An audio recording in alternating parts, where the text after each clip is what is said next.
Hello and welcome to today's LLA Esports Roundup, where we cover the news from the last 24 hours and then preview tomorrow's games in the four major regions. Now, I'm going to try something a little different today. Beast suggested it in yesterday's video that maybe on the days where there aren't a lot of games, maybe go over the top playoff matches that are occurring in the minor regions. Understand, I do not watch these series, but I think that there are players of note that you may recognize in these series that you may just be like, oh, that's where they are, or oh, that's what they're doing. So we'll touch on that a bit. Prediction-wise, 298 and 141 on the year. I did have JDG winning this 3-2. I did not expect it to go the way that it did to get to that result, but JDG win. They were second in the power rankings. Those were updated yesterday. Keep in mind, those are only MSI eligible teams. Yesterday's video popped off a little bit more than the last few have, and people skip around, they don't listen, and because of that, they don't know what the fuck they are watching, so they comment down below, and that's on them for not paying attention. So, power rankings were updated yesterday. BLG 5th, 10-6, JDG 13-3, JDG win 3-2. Knight was my MVP. I thought his Annie was very impactful in their first two wins. I think he played Annie in the first one. I know he definitely played in one, but regardless, that's the only thing that really sticks out to me for JDG. JDG did not deserve to win this series. Ruler played very well on Zeri at times, but in Game 5, it was kind of just a disaster of who actually gets MVP in this one because nobody deserves it. Ruler, 21-10, 24, 30% of damage, leading the way in the DPM, and then missing 312-50 had the best KDA, so the bot lane goes combined 24, 22, and 74. I think that kind of sums up just how sus the series was. You'd think Ruler and Missing would do much better than that. Even into Elk and On. Elk going 23, 13, 18, 30% of damage. He did a lot of work on the Xayah in this series. I thought his Aphelios was also on point at times. Now in Game 5, there was just not a lot going on. Very slow. Both teams playing very reserved. Bin, I thought, definitely got the better of 369, not only in Game 5, but throughout the series. Now, a lot of people are harping on the fact that he inted the last team fight that lost them the series in the end. Sure, that's viable. But, in my opinion, he did the majority of the work to even get them to that point. So, where was Yagao? Where is Shun? Shun on the Kindred did have good moments, but at the same time, when he was off Kindred, I thought there was a lot to be desired in this one. Kanavi not playing at his best, better than Tarzan did yesterday, but Kanavi I thought really was just not really it today. Not the worst player though, because 369 clearly was. He struggled. I said yesterday that I thought that, it's going to be a tough situation because he's been falling on the sword all split long. And into Bin, they have to determine whether they're going to allow Bin to run top lane or if they're going to alter the way they approach the series and maybe give 369 a carry and then put Kanavi on a tank, maybe a Sejuani or whatever. And there were moments where they would go back and forth. But honestly, Bin, a couple solo kills this series. Just one-sided up there in the laning phase. Now, in the end, JDG won 3-2, right? So, I think we look at how Weibo looked in their first series. We look at LNG, how they looked, and both are now out. Coming off of a week and a half, 2-week span where they didn't play, I think JDG suffered from this today. BLG, hot, confident, and came out firing. It just... this is a JDG series. It is what it is. I think really it does come down to they were cold. And not only cold, they had the wrong idea. 369 gets away lucky in this one. I think that he, if EDG beat OMG tomorrow, I think that it's okay. Because Ale, I don't think, can take advantage of 369. I don't think he has it in him. I think Ali is a good player. He was in my top 3 All-Pros, but I just don't have Ali quite at the level of 369. So, it's a thing. That's a thing. And then not only that, we think about how, JDG now have a series under their belt, right? And now they can get back in the swing of things and see, okay, we're on 13-5. This is how we want to approach it. Outside of that, though, like I said, it's really tough to pick an MVP in this one. Like I said, I'm picking Knight because I thought Knight's Annie was good. I guess he blew the Kindred ulti at the end of the game in Game 5 that allowed the last team fight to transpire the way it did. We didn't actually get to see that, but at the same time, apparently it happened. So,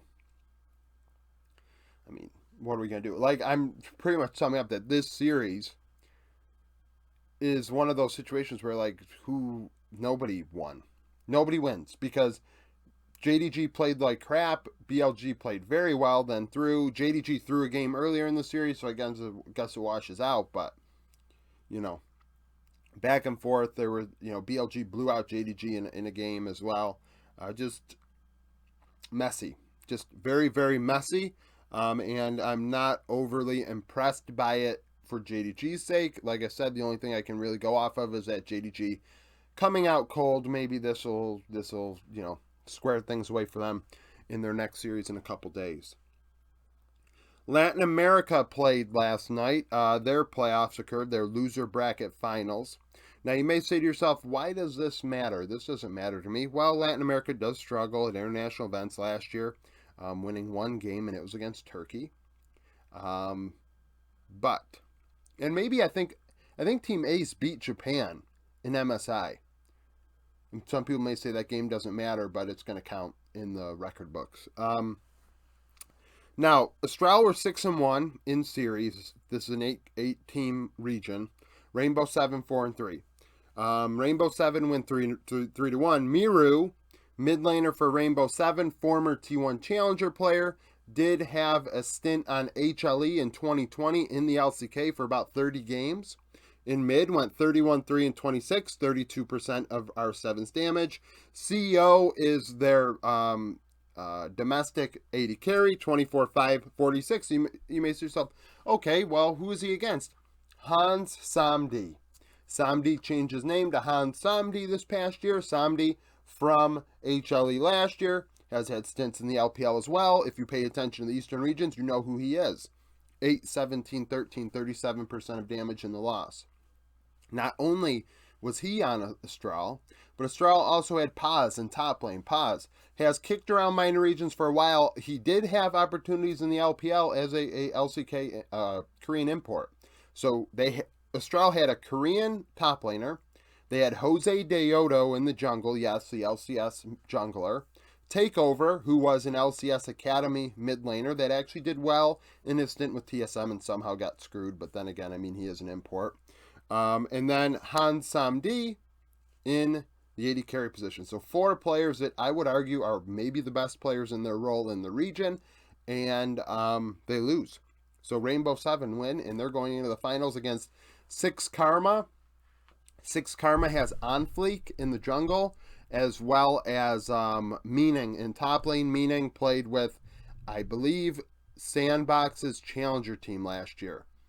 Could be wrong about that, but we know who Onfleek is. Onfleek played with HLE as well last year. Sneak peek for tomorrow, LPL, EDG, OMG. EDG 7th in my power rankings, OMG 6th. EDG 13-3, OMG 10-6, coming off of a win against LNG. EDG ended spring split with a win against Thundertalk. In week 9, EDG would beat OMG 2-1. Ale was the MVP on the Discord, going 9-7-14 for 21% of the team's damage. Shanji across from him went 7-10-9, 28% of damage. This is going to be a very interesting top lane matchup. I give the edge to Shanji, but Ale can hold his own. Like I said, going into the other series, if JDG play EDG, if EDG wins this one, we theory craft how that looks. I don't think Ale can take over. I think 369's much more, he is much more experienced than Shanji, so I think he can handle the situation and find a way to maximize that matchup. Where Shanji, I don't know if he can quite handle it as easily. I do think Shanji's better than Ale, but we'll see how that one goes. Jungle, JJ, Aki. I think we have JJ's playing extremely well this split. And Aki, who's played better lately. Mid, Fofo, and Cream. That's a disaster. Fofo, I'm just not sold on Fofo. And then Cream is a, he's got a champion puddle in mid lane right now. Bot lane, leave Mako, Abel, PP God. I'm giving that to EDG right now. So That's the matchup for tomorrow. And then in the PCS playoffs, if you're still listening, PSG 14th in my power ranking, CFO 23rd. Actually, CFO are not 23rd. Frank were 23rd. CFO are not ranked. But they did beat Frank in the playoffs last week. They're 12-6. PSG beat Impunity. They're 15-3. In their 2 matchups and best of ones, they split. PSG won both. Wako, their 80 carry went 8-0-15 combined for 30% of damage. Rest for CFO, their top laner went 2-9-1, 26% of damage. The CFO squad, I